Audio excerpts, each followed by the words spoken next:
네, 서울 시내 한복판에서 승용차가 인도를 덮친 사고, 무려 15명이나 사상자가 나왔습니다. 네, 아무리 봐도 믿기지 않는 일인데요. 이 사고 원인이 대체 뭔지 의문점이 많습니다. 지금부터는 전문가와 함께 하나하나 짚어보겠습니다. 이웅혁 건국대 경찰학과 교수 나오셨습니다. 어서 오세요. 어서 오세요. 네. 네, 우선 CCTV 화면을 먼저 보면서 질문 드리도록 하겠습니다. 네, 화면 주시죠. 네, CCTV 화면인데요. 네, 교수님 보시면서 인명피해가 왜 이렇게 컸을까 분석해 주시죠. 일단은 그 시간상으로 보면 그 저녁 9시 30분 경이고요. 저 주변 자체가 그 회사에서 이제 업무를 마치고 뭐 회식도 하고 뭐 음료도 함께하는 뭐 그런 공간이었다고 하는 점. 바꿔 얘기하면 다중들이 많이 몰릴 수 있는 다중 이용 시설, 편의 시설이 밀집해 있는 곳에서 결국은 사고가 난 이 점이 인명 피해가 컸던 점이고요. 비슷한 맥락에서 저 차량 자체가 이 진행하는 속도가 너무 빨랐기 때문에 설령 저것을 목격을 한 상태라고 하더라도 피할 수 있는 시간적인 여유 자체가 그 없었다고 하는 이런 점들. 그리고 그 해외하고는 달리 우리나라 같은 경우에 대도시에 있어서 인도와 차도의 그 경계를 이렇게 하고 있는, 예를 들면 연석이라든가 이러한 것이 상당히 좀 취약하다. 바꿔 얘기하면 외국 같은 경우는 뭐 테러에 대한 그 대비 때문에 이른바 그 아예 그 강철로 철저하게 이제 막아놓는 그 방호물이 상당히 잘 촘촘히 되어 있는데 다만 그것도 이제 환경상의 그 문제 때문에 외관이 조금 거칠지 않겠습니까? 그래서 그런 경우에는 커다란 그 화분으로 이 환경적인 미화도 하면서 혹시 있을 수도 있는 저와 같은 그 사고를 막을 수 있는, 왜냐하면 해외 같은 경우에 그 트럭 돌진 테러 같은 것이 많이 발생하기 때문에 그래서 결국 제가 지금 말씀드린 걸 요약을 하게 되면 피할 수 있는 시간은 상당히 적었고 다중이 몰려 있었고 더군다나 이 진행하는 속도가 너무 빨랐기 때문에 지금 안타깝게도 그 많은 사상자가 난 것이 아닌가 평가해 봅니다. 예, 그야말로 뭐 눈 깜짝할 사이에 일어난 사건이 아니었나 이런 생각이 드는데 차량이 이제 도대체 어떤 동선으로 움직였기 때문에 또는 어떻게 이제 어디에서 어떻게 움직였는지 뭐 이런 것들이 좀 궁금한데 저희가 이제 그래픽 준비했습니다. 한번 올려주시고요. 이 차량 동선 보시면서 다시 한번 설명해 주시면 좋을 것 같아요, 교수님. 네, 지금 현재 알려진 바에 의하면 저 시청 주변에 있는 그 호텔에서 저 차량이 그 나온 것 같습니다. 그런데 가장 문제가 되었던 점은 왜 소위 말해서 그 역 방향으로 운전을 하게 되었는지, 그러니까요. 이제 그 부분이 상당히 조금 의아스러운 대목이죠. 왜냐하면 저 공간을 저도 자주 이렇게 다니는 공간인데 과연 그렇게 차가 빽빽하게 있고 그 구조 자체가 과연 이제 역주행을 하기에는 상당히 조금 어려운 상황인데 역주행이 그 시작이 되었던 것이 가장 큰 미스테리가 아닌가 저는 생각이 되는데요. 그래서 그런 그 탓이기 때문에 역주행을 본인이 하고 있다라고 하는 사실을 아마 인지를 하지 않았을까 생각이 일단 되는데요. 그렇다고 봤을 때 그러면 그 역주행 그 상황을 빨리 원래대로 정상적으로 회복시키기 위해서 혹시 그 인위적인 노력을 했었을 가능성은 없었던 것인지, 그러다 보니까 그 공간만 그 도로가 지금 한 200m 지금 남짓되는 것으로 알려져 있지 않습니까? 근데 200m 공간을 빨리 다시 그 회복을 하게 되면 그 역주행을 사실 완전한 주행으로 하려고 하는 이런 그 상황은 아니었던 것인지. 그래서 지금 저 지도에 그 나와 있는 것처럼 호텔에서 나오자마자 상당히 어려운 역주행 그 지역을 이제 통과를 해서 결국은 시청역 1번 출구, 12번 출구에서 결국은 이제 아주 센 충격이 있었기 때문에 아까 우리 그 시작 전에 그 오토바이가 그대로 이렇게 돌아가는 이런 그 충격을 가늠할 수 있는 모습에서부터 또 그 사인을 일단 보게 되면 그 당시에 신고되는 모습이 그 사람들이 쓰러져 있었다. 그리고 그 심장이 멈춰 있었다라고 한다면 아주 심한 충격으로 추돌을 했기 때문에 저 역주행이 어떠한 연유로 과연 역주행이 일어나는 것인지 그것에 대한 조사도 함께 있지 않나 생각됩니다. 네, 그런데 가해자는 60대 후반의 운전자로 경찰에서 이제 과실치사상 혐의로 입건이 됐고요. 그런데 40년 넘게 운전한 시내버스 운전기사로 조사가 됐거든요. 베테랑 운전기사일 텐데 어떻게 이런 일이 벌어졌을지 추측되는 원인이 있을까요?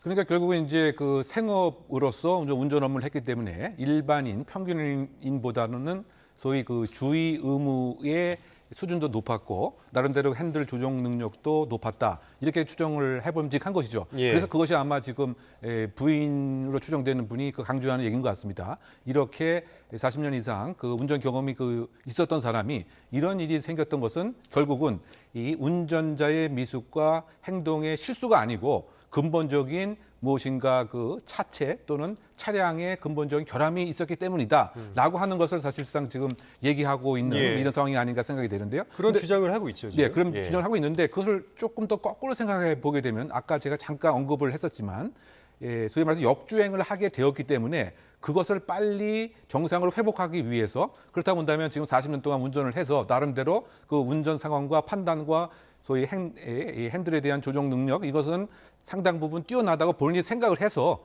혹시 이것도 저의 그냥 추정입니다만 그래서 사실은 급속하게 액셀레이터 페달을 눌려서 회복하려고 했던 것은 아닌가. 그것은 결국 거꾸로 생각하면 운전 베테랑이기 때문에 그런 시도를 또 했을 가능성은 있었던 것은 아닌가. 이런 하나의 그 추정입니다만 어쨌든 이런 것들을 이제 포함한 일련의 그 조사가 좀 있어야 될 것 같고요.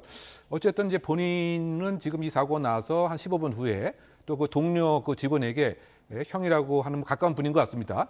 이것이 바로 이제 그 급발진 아니냐라고 하는 또 대화도 했다라고 조금 전에 보도가 나온 것으로 봐서는 이것이 정말 이제 급발진인지 아니면 일반적으로 이런 그 사고가 났을 때 이 사고에 대한 책임을 가장 최소화하고 줄이기 위해서는 사실상 이제 급발진을 이제 주장하는 이런 예. 경우도 상당 부분 있어서 결국은 이 부분에 있어서는 여러 가지 형태의 검증 그리고 그 교차 검증, 과학적인 분석 등이 상당히 그 예상되는 부분이 아닌가 생각됩니다. 예, 그 부분에 대해서 조금 더 이야기를 해보면 좋을 것 같은데, 그러니까 급발진이 아니냐 이 쟁점이 이제 앞으로 굉장히 문제가 될 것 같거든요.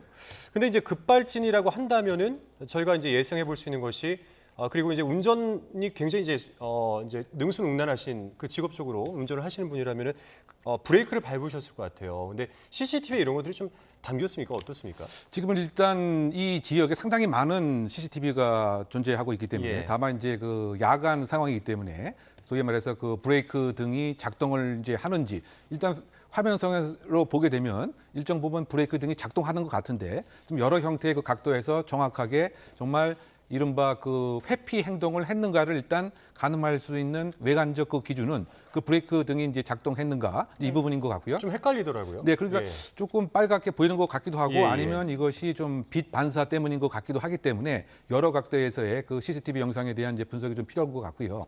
또 한편으로 봐서는 그 강릉 2022년이죠. 그 사실 급발진 이런 그 안타까운 사건이 사실 그 당시 있지 않았습니까? 할머니가 운전하는 과정에서 네, 강릉 예, 사고죠. 예. 손자가 이제 안타까운 이제 사고를 냈을 때 그때의 여러 가지 형태의 그 과학적 증거들을 좀 원용할 필요가 있지 않는가 생각이 드는데요. 제 기억을 좀 반추해 보면 그 당시에도 그 이른바 이 스키드 마크 같은 것이 아주 심하게 이렇게 그 길거리에 났단 말이죠. 그것은 결국은 이 할머니가 계속 브레이크를 밟았다고 하는 증거가 아니냐 이렇게 또 가족들이 주장을 했는데 이번 사항에서도 그런 것들을 이제 포함한 그런 종합적인 이제 판단이 일단 있어야 될 것 같은데요. 결국 이제 그것은 국과수의 그 과학적 이제 검증을 거쳐야 될 것 같고요. 그래서 아마 그 오늘 그 오후 시간에 이 사고 차량을 이렇게 그 커버로 덮인 채 아마 국과수에 그 인도가 되는 것으로 제가 알고 있습니다. 그래서 그런 구체적인 EDR을 포함한 또는 과연 이 차량에 소위 말해서 오디오 블랙박스에 일정한 소위 행동과 말 등이 함께 담겨져 있었는지 그러니까 2022년도에 발생했을 때도 그 할머니께서 이거 어떻게 하면서 손자 이름도 부르고 이제 그런 상황으로 봐서는 무엇인가 차량이 좀 문제가 있었고 본인은 엑셀레이터를 밟았다고 하는 하나의 더 방증 정도 될 수 있는데 이번 사건도 이제 그와 같은 증거들이 좀 함께 있어야 될 것 같고요. 또 중요한 것은 이 가해 운전자로 지금 추정되는 네. 분께서 아직 정확한 이 사건 경위에 대한 얘기가 아직 안 나와 있기 때문에 그 부분도 상당히 중요하다고 생각됩니다. 왜냐하면 이 짧은 시간 안에 이 차량 안에서 어떠한 일이 발생했는가는 가장 잘 알 수 있는 이런 분인데 그리고 이제 같이 동석했던 그 부인의 여러 가지 그 진술 등 근데 지금 아직 그 갈비뼈 등의 부상이 있어서 적극적인 경찰 조사는 아직 안 이루어졌기 때문에 네. 제가 지금 말씀드리는 건 그와 같은 구술 증거 또 과학적 증거들을 이제 종합을 하고 혹시 주변에 그 지나가면서 근접했던 인접 차량의 그 블랙박스 등도 빨리 아마 경찰이 지금 파악하고 네. 있지 않는가 생각이 됩니다. 그래서 요약하게 되면 이런 증거의 그 종합성 그 측면에서 이 사고의 경위가 평가되지 않을까 생각해 봅니다. 네, 급발진 여부가 수사의 주요 쟁점이 될 것 같은데요. 이에 대해서는 시각이 엇갈리고 있습니다. 전문가들의 이야기 들어보도록 하겠습니다.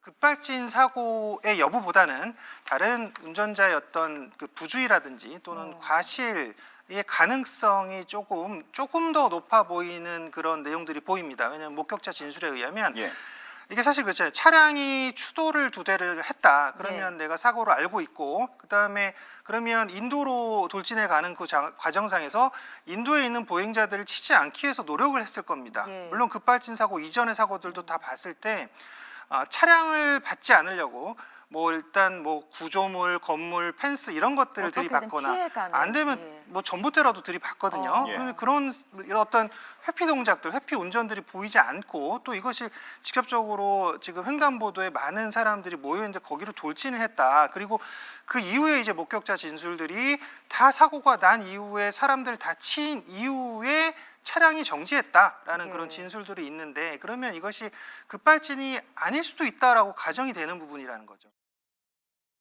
제가 보기에는 또 급발진의 가능성이 꽤나 높아요. 왜 그러냐면 사고 당시 목격자들이 얘기를 들으면 굉음이 크게 났고 사고 당시 차가 미친 듯이 여기저기 추돌한 현장을 보고 또 사건을 보면 굉장히 커요. 여기저기 받았다는 얘기는 뭔가 차가 제어가 안 됐다. 라고 봤을 때 지금 자세히는 알아봐야겠지만 급발진 확률이 꽤나 높다 이렇게 저는 보죠. 이 차는 운전자가 처음에 출발할 때 뭔가 이상한 게 느낀 것 같아요. 거기 도로가 4차선 도로잖아요. 그러면 그쪽으로 가게 되면 더 위험한 것 같으니까 뭔가 좀 피해 보려고 인도 쪽으로 가지 않았나라는 생각이 들어요. 그리고 차를 일단 들이받고도 거기서 멈추지 못하고 계속 갔다 2대를 받고도 앞으로 또 인도로 와서 펜스를 들이받은 거라면 그거는 운전자 조작이라고 할 수가 없을 확률이 높아요. 전자제어 쪽에서 작동을 잘했으면 차를 멈출 수 있는 거고 전자제어 어느 순간에 또 말을 안 들으면 차가 그냥 말을 안 듣고 그냥 돌진할 수가 있는 거거든요. 근데 이 차 같은 건 그래도 현대에서 만든 최고급 차예요. 제네시스란 말이죠. 그러다 보니까 안전장치가 많았기 때문에 그런 안전장치들이 어느 순간에 또 제어가 되지 않았나 생각됩니다. 네, 급발진에 대해서 상반된 두 의견을 들어봤는데요. 교수님 보시기엔 어떠세요?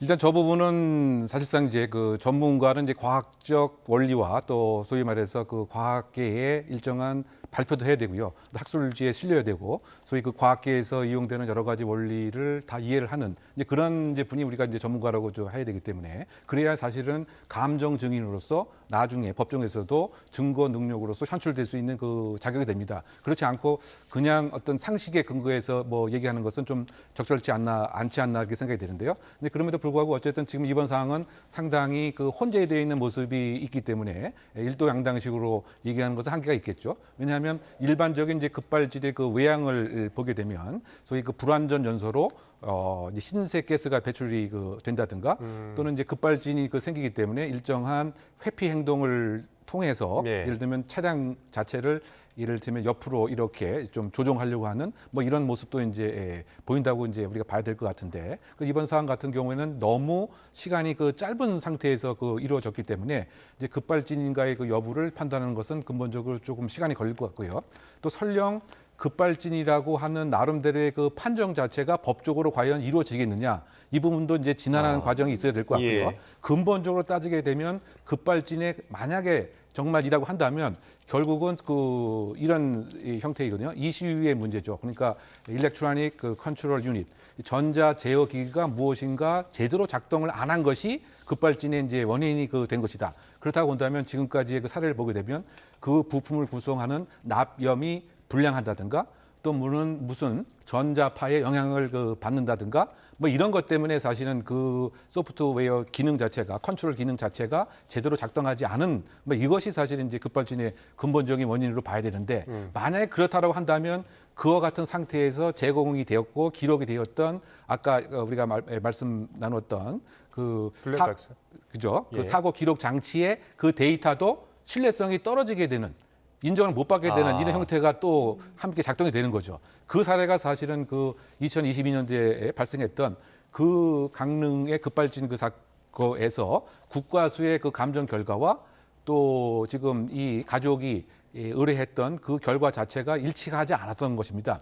그래서 사실 이제 경찰 입장에서는 국과수의 감정 결과를 채택하지 않고 사실은 이제 불송치 이제 결정을 했던 이제 그런 그 사항이기 때문에 그 이번 그 사안에 있어서도 지금 이것이 이와 같은 제가 말씀드린 검증을 거치지 않은 상태에서 과학이라고 하는 명분에서 0%다 아니 뭐 100%다 예, 예. 뭐 이렇게 얘기하는 것은 조금 적절치 않다고 생각되고요. 뭐 아직은 이제 예단하기가 좀 이르다 이제 이런 말씀을 해주신 건데 앞서 이제 저희 전문가분께서 인터뷰해주신 내용 보면은 이제 가해 차량이 특정이 됐죠.